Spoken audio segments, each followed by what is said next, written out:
If you suck at social media, so will your career. We're gonna talk about that in this video.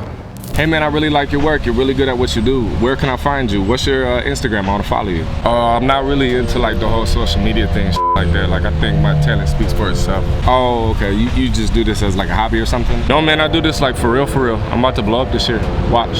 Here man, let me talk to you for a minute. If you suck at social media, so will your career. It doesn't matter how much time, energy, and money you put into whatever your talent is, creating music, creating videos, the talent factor alone isn't gonna get you the results that you want, because how are people gonna find you? How are people gonna discover you when no one knows who you are? Let's stop and think just for 1 second. Where can you reach people from all around the world at any given time? It's on social media. Now, if this was back in the day, we'd be talking about newspaper, and if everyone's reading the newspaper, you need to show up in the newspaper. If you fast forward a little bit more, everyone was watching TV, and so you needed to show up on commercials. Nowadays, everyone's on Facebook, Instagram, Twitter, YouTube, TikTok, all the different social media platforms. So therefore, if you're not in those places, how the hell do you expect to have a career? All right, you guys, so I'm down here in Orlando, Florida, and I'm about to link up with the very talented Adam IV. What's up, dude? What's up, man? Nice to meet you in person. Shout out to Adam. I appreciate the collab. We talked about a lot of other good, interesting things. People don't realize that for the first 8 years of YouTube, I edited every single video myself. Believe it or not, I used to deal with horrible social anxiety, and I still get that way sometimes with crowds. Because there's been a lot of times where I'll try to fight through it. Like, it's transparent that I'm not happy talking about whatever it is. The what's going on guys, that might be something. Like, that all started as like a internal hype thing. Because I knew if the energy started like that, I would have a standard to keep riding it. If I was just talking slow, hey guys, Adam IV, welcome to March. Like, people would get bored, I would turn into white noise, and they would do something else while trying to listen, and they would tune me out. Yeah. Quick plug, shout out to Wetroit. If you like this shirt right here, hit up at Wetroit on Instagram. What's up everyone, my name is Crackalack. Welcome back to Crackalack TV. Today, I have the one and only Adam IV. Share some gems with you guys about the importance of social media. You are the only person that I've ever met that pronounces my name Adam IV. What is it? It's like fancy. It makes me feel, it's just Ivy. Ivy? Yeah. Like poison ivy? Because the way you say it, Adam IV, it almost is like Roman numeral 4. Yeah. I'm it's like a Adam watch 4. Or something. Yeah. So from now on, I'm going to pronounce my name Adam IV. Adam IV. What's happening? It's Adam IV. There we go. I feel like French or something. That's kind of fancy. Today, we're in the year of 2021, and the excuse of, oh, I suck at social media, it's that flew in what, 2005, 2006, maybe 2010. But in 2021, if you suck at social media, that's the day and age that we're living in right now. Absolutely. Like, there's so many people out there that see social media and they're intimidated by it.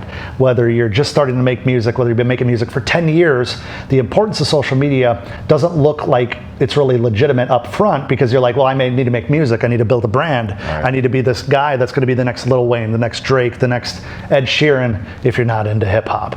But the importance of social media is not about necessarily building a bunch of fans to go to your music. It's about building a bunch of fans that care about you, because I don't remember the last time that I ever became a raving fan of somebody because I saw a Spotify ad with their new single. I need to care about a person. There's an emotional trigger, no different than if you see a commercial for McDonald's, if you see a commercial for Ford, the auto manufacturer, if you see a commercial for Nike, it makes you feel a certain sort of way, maybe patriotic, maybe it makes you feel motivated to get out there and lace up your shoes and go kick a soccer ball for the first time in 5 years. But the importance of social media is all about being social with a group of strangers that you can convert to followers, that you can convert to fans.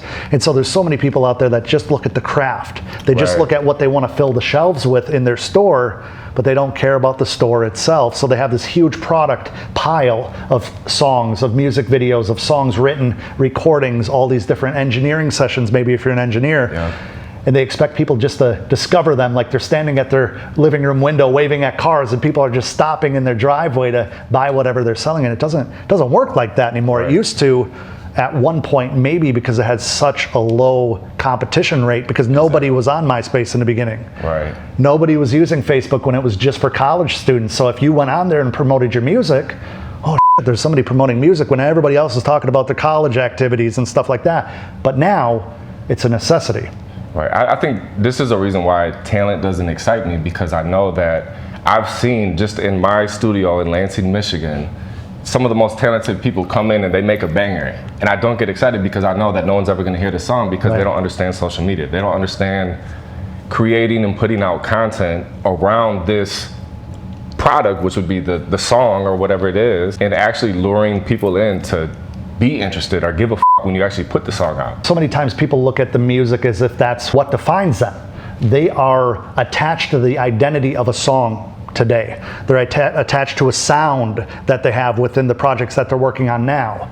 But what happens to the guy that attaches his sound to crunk music back in 2005? What happens when it's completely irrelevant now in 2021? Does that guy become irrelevant because he attached himself to that, or does he evolve? Because there's plenty of artists, Lil Jon specifically, that's what I was thinking of he helped build the crunk movement, then everybody around it built that out, and then it evolved into trap crunk, and then trap, I mean, I'm making up stuff right now. I mean, I don't know if they ever called it trap crunk, but like T.I. went from very crunk heavy tracks back when he was working with the Neptunes or working with other producers in the space, and then he evolved out into more of the trap sound that we're familiar with now, with the snare rolls, with all of these different things.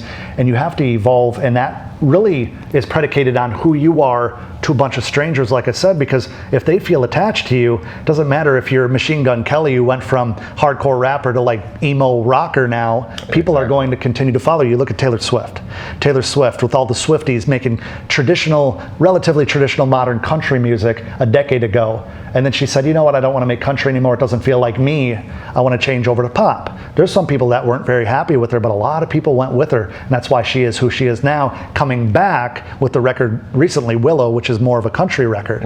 So she's allowed to evolve. She's allowed to maneuver. Look at artists such as Lady Gaga, for example.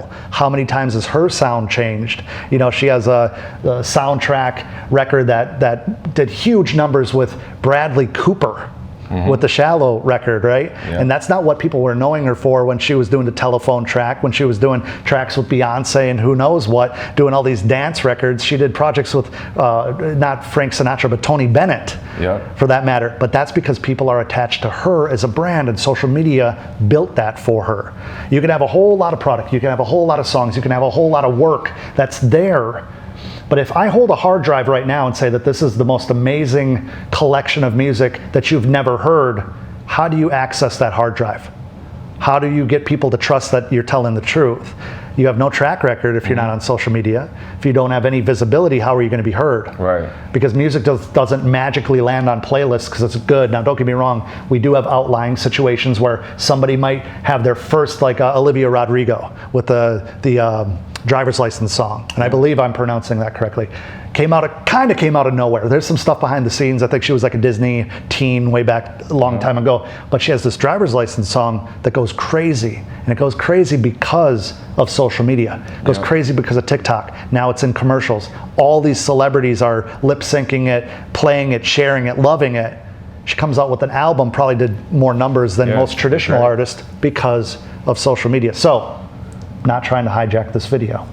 Where do you start when you don't know what to do on social media? Where do you start when you're intimidated by it? Where do you start when you see all these other big artists that have all these big numbers, multi-million fans with blue check marks left and right, and you don't feel like anybody's going to listen to you? You don't feel like your voice matters. You don't feel like you have an audience, because you don't. Let's face it, but where do you start? I think what we'll do is we can break this all down in another video. I'm not ending the video, but that'll be in the description box, where we can go over the simple steps that you could take to build a brand from scratch. You can get on social media and start building some traction. You know, this guy right here has been in it for decades, been doing it for a long time. You're watching this video right now because he wasn't afraid to lean into social media when a lot of other people in the space were. He wasn't afraid to get his name out there. He wasn't afraid to get on camera. He's not afraid to work with artists and help them inject some of these strategies and some of these foundational elements into the artists, the producers that come through his studio, or some of you guys who are watching his videos on the behind the scenes stuff. You got, you know, Malik over here with the camera skills, and he understands the power of it. So you need to understand that it's not just all about the music. It's not just about the social media. It's together. It's woven in together. If you're a chef, you're not just worried about the frosting. You're worried about the consistency of the cake and the different baked goods that you're putting out there. But without butter, Without flour, without sugar, you're not able to do the whole recipe, and social media is part of that recipe that we all need to focus on when it comes to building a career and building something special that'll last long term when it comes to music. That's what I was thinking. When you were talking about evolving and actually having a career out of it, it's a necessity. I remember back MySpace days, right? I seen that MySpace was the thing that everyone was on. And so if I wanted to separate myself from my competition, I'm paying attention to MySpace. Okay, they got this many friends on MySpace, remember that? Or I used to have a music player. Let me get my statistics up. And so that, when MySpace was the thing, if you were big on MySpace, you had a better career. You were more connected to more people because of MySpace focusing on that. Then when it changed to Facebook, it's like whether you like it or not, Facebook's where it's at. I was one of the last people that actually converted from MySpace to Facebook because I had like 200,000 friends on MySpace. I was the man on MySpace. I was never in his top 12. I'm going to hold it over his head for the rest of my life. And that's true. We didn't know each other back in the MySpace days. I was killing it on MySpace back in the day. Yeah. Yeah, man. MySpace was where it was at. Well, then after Facebook, you have Instagram. And when TikTok first came out, I missed an opportunity. Mm-hmm. You know, I was one of the people like, oh, it's a new platform. I'm already doing YouTube and Facebook and Twitter and all these different ones. I don't have time for it. But I wish, I'm saying this on record, I wish a year ago that I was going crazy on TikTok because that could have changed my life today. Yeah. Just from being on that platform. We experienced the whole Vine trend come and go. And so we were jaded. We were like, no, this is going to be another Vine. It's going to come and go. True. And just like you, I missed the ship when it came to the first big pop that everybody was receiving from TikTok. But it's not too late for us to go on there and attack and build up, no different than YouTube. Yep. You know? So if you're a music producer watching this and you got fire beats, or you're a camera guy and you're amazing at music videos, you're a music artist, you got great music, look at that as like the party. But how do you get people to show up to the party? And that's with the promotion and marketing. And where people are at is on social media every day. They're on their phones, they're scrolling through Instagram, they're scrolling through Facebook. So you need to be there. Amen. Where do you start, like we talked about? You guys probably know that you need to be there. You might look at social media and consume a whole lot more than you create. I've been there, you've been there. A lot of people early on do that. And I invite you to do that because you got to understand what you like. You always want to lean into things that you're good at, things that you think that you would enjoy, and never feel like you're just fighting who you truly are just to try to make a whole bunch of strangers happy. We really need to merge the two. So I say that in another video. We stop and we break everything down. Where should people start? Where should people look to find inspiration? What people need to make the content? Because let's face it, you don't need a $10,000 camera and super fancy lighting. You don't need any of that stuff to get started. One thing I say all the time is use what you have until what you have pays for what you want. I know you've experienced it. I've experienced it. My boy Malik over there, my boy Chico over here, we've all experienced it, and you can too. And so over on my channel, let's break it down. Let's talk about your experiences. Let's talk about the steps that you can take to do that. And we can put a link in the description box below. If there's no link in the description box below, it's because we just went for food or something and we got lazy. Apologize. No, you got to follow through with this stuff, guys. That's one of the main points that we need to kind of push out there. Social media is all about sharing who you are. You know what? Let's not talk about it right now. We'll talk about it in another video. But if you're not on social media right now, what are you waiting for? You need to get on it, because next month, next year, next decade, when you say, oh, I really should have got on it, I really should have got on TikTok, we all do it. And the only remedy to that is to get on it. So yeah, if you want to be heard, you need to be seen. You need to build an audience around what matters to you, because at the end of the day, marketing is pretty simple. You're passionate about something. A whole lot of strangers don't know who you are. You need to find those strangers and get them passionate about what you're passionate about. So click that link. See you guys next video.